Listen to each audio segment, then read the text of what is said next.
In this video, we're going to be working on major thirds, perfect fourths, and perfect fifths. Today we're talking about major thirds, perfect fourths, and perfect fifths. This is LHS Band Room, and I'm Bob C. In the last video, we talked about half steps, also called a minor second, which is the correct term that you should use when you're talking about intervals, whole steps, which is a major second, and we talked about minor thirds. You might remember we associated a song with each one of those intervals. For our half step, it was a theme from Jaws. For a whole step, it was the beginning of the scale. Do, re, mi, fa, sol, 1, 2, do, re. That's a whole step. And for a minor third, it was a Christmas song, What Child Is This? Or another name for that same melody is Green Sleeves. So those are the intervals you want to associate with those songs.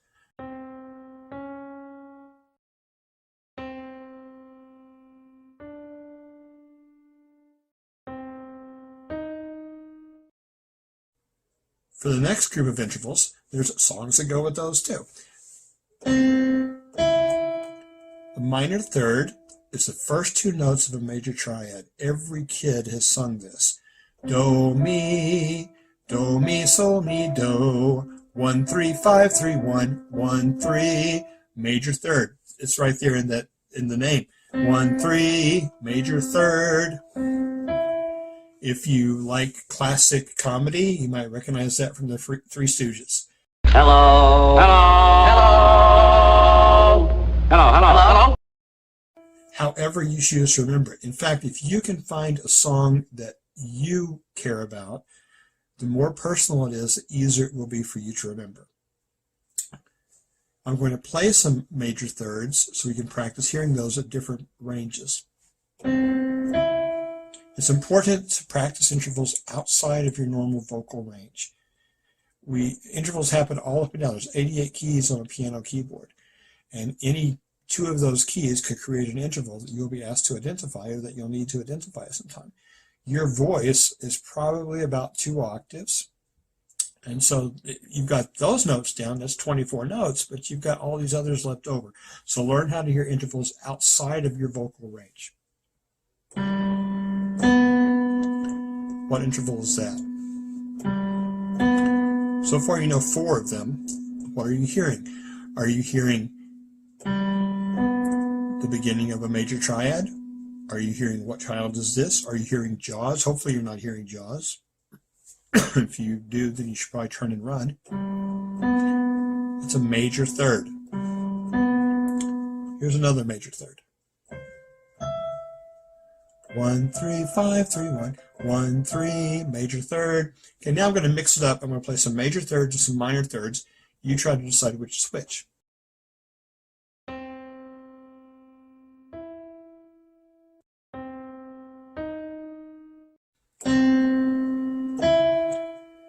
Major or minor? Happy or sad? It's major third. What's this? You can tell right away it's not a major third. Minor third.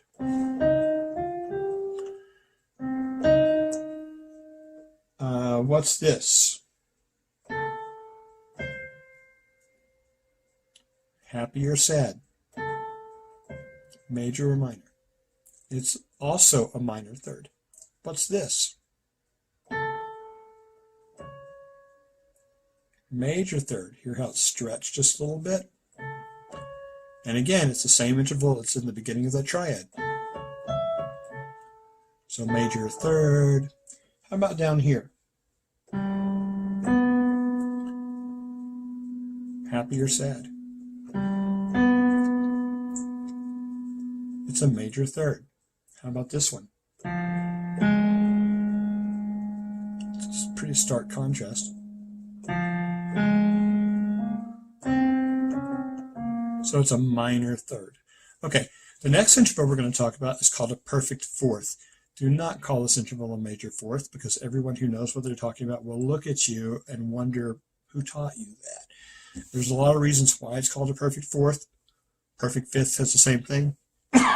Excuse me. There's a lot of reasons why those intervals are called perfect, and that is a long lecture that is not within the scope of this video. For right now, just accept the fact that they're called perfect fourths and perfect fifths. The interval for a perfect fourth, see if you recognize this. So if you hear "Here Comes the Bride," that's a perfect fourth.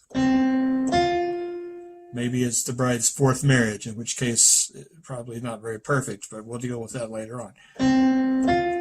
Perfect fourth. 1, 2, 3, 4. That's another trick that you can use. You can always sing up to the interval, or at least do it silently in your head if that helps you out. But hopefully you'll get where you can just identify them without having to do that step.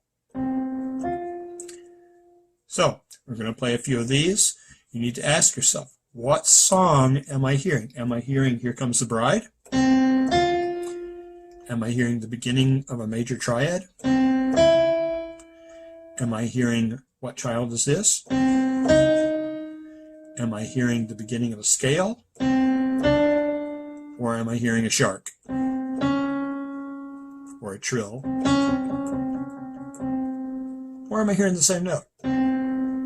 That might sound funny, but you'd be surprised how after a long session of ear training exercises or on a test, you begin to second guess everything. And they'll throw a unison in there, and you're thinking, there's no way it's that simple. It's got to be something else. And you'll overthink that and you'll miss it. So just be aware that unisons can show up. All right, what interval is this? What song do you hear? It's a perfect fourth. What is this? A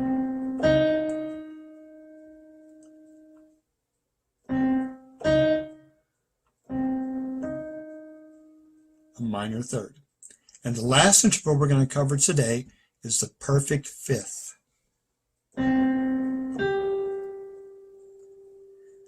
The song that most people use to remember a perfect fifth is "Twinkle, Twinkle, Little Star."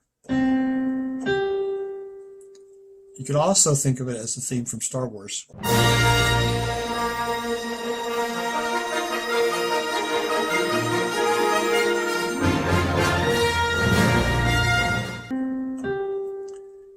So that's a fifth. Here's another fifth.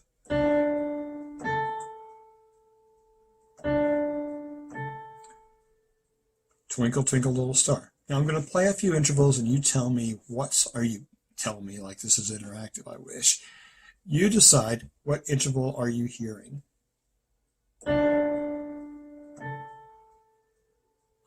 What song do you hear? Do you hear "Twinkle, Twinkle" or do you hear "Here Comes the Bride"? It's a perfect fifth. Okay, I'm going to move down the keyboard a little bit to a lower range. What song do you hear now?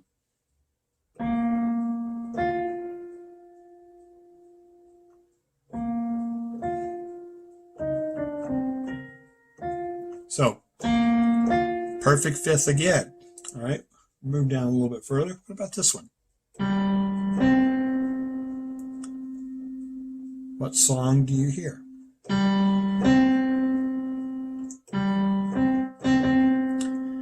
"Here Comes the Bride," so it's a perfect fourth. There's one more interval that we really can't overlook, and that's the interval that comes between the perfect fourth and the perfect fifth. It's called a tritone. You could also call it a diminished fifth or an augmented fourth. It's called a tritone because it's made up of 3 whole steps above the start of that scale. It is also considered to be the devil's interval and was banned in early Western music for hundreds of years until we decided that it was a good thing. It's one of the more dissonant intervals, and you'll recognize it when you hear it.